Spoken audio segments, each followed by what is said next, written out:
दुनिया में कुछ ऐसे हादसे होते हैं जिनको बताना ज़रूरी होता है, लेकिन कुछ हादसे इतने दर्दनाक, इतने हैवानियत तरीके से किए जाते हैं जिनको बताने में दिल दहल जाता है। आपको श्रद्धा मर्डर केस याद ही होगा, जहाँ पे उसके बॉयफ्रेंड ने जो लिविंग रिलेशनशिप में रह रहे थे, उसने श्रद्धा की 36 टुकड़े किए थे और उसे अलग अलग करके उसे बर्बाद करने की कोशिश कर रहे थे, छुपाने की कोशिश किया था। लेकिन यहाँ पे केस उससे भी ज़्यादा दर्दनाक है और हैवानियत से भरा हुआ ये कहानी है।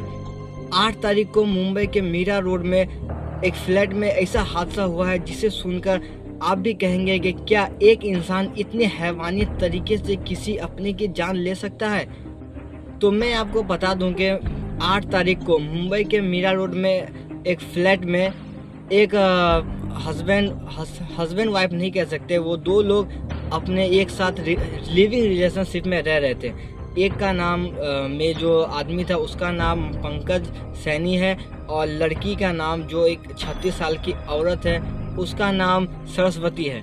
वो दोनों काफ़ी सालों से 3-4 सालों से एक साथ लिविंग रिलेशनशिप में रह रहे थे। पर अब जो हैवानियत उस पंकज ने की है उसमें ये बताया जा रहा है कि उसने अपनी जिसके साथ वो लिविंग रिलेशनशिप में रह रहा था, जिसका नाम सरस्वती है, उसकी मारकर हत्या कर दी और उसके मरने के बाद उसके जिस्म के 20 से भी ज़्यादा टुकड़े किए। वो बाजार से एक वुड कटर लकड़ी काटने वाली मशीन लेकर आया, जिससे वो सरस्वती के जिसके साथ वो लिविंग रिलेशनशिप में रह रहा था उसके 20 से भी ज़्यादा टुकड़े किए और उसके अलग अलग टुकड़े को प्रेशर कुकर में, जिसमें हम लोग घर में खाना बनाते हैं, उसमें उस कुकर में उसके सब को उबाला और उसके बाद मिक्सर मशीन में उसे पीसा और रात के अपने गली के कुत्तों को उसके सब को खिलाया। वो हर रोज सरस्वती के बदन के हिस्से को काट कर, उबाल कर और मिक्सर में पीस कर कुत्ते को देता था ताकि वो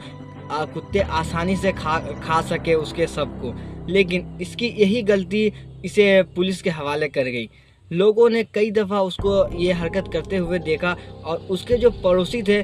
उन्होंने भी महसूस किया कि कुछ उनके घर से कुछ गंध आ रही है जो बहुत ही गंदी थी। लेकिन जब उससे पूछा कि पंकज भाई आपके घर से कुछ गंदी स्मेलें आ रही हैं, तो उसने कहा ठीक है, मैं अभी काम पर जा रहा हूँ, आने के बाद मैं चेक करूँगा। लेकिन पड़ोसियों से रहा नहीं गया और उन्होंने तुरंत पुलिस को फ़ोन लगा दिया। और जब पुलिस घर के अंदर तोड़कर घुसी तो उन्होंने देखा कि 3 बाल्टी थे किचन में, जिसमें से उसके सरस्वती के पैर के टुकड़े उसमें पड़े हुए थे और बहुत सारे खून पूरे किचन में फैला हुआ था। और कुछ स्प्रे भी वहाँ से बरामद किए गए जो कि सब जब सड़ रहे थे तो उससे जो बदबू आ रही थी उसको छुपाने के लिए स्प्रे पूरे घर में मारता था ताकि जो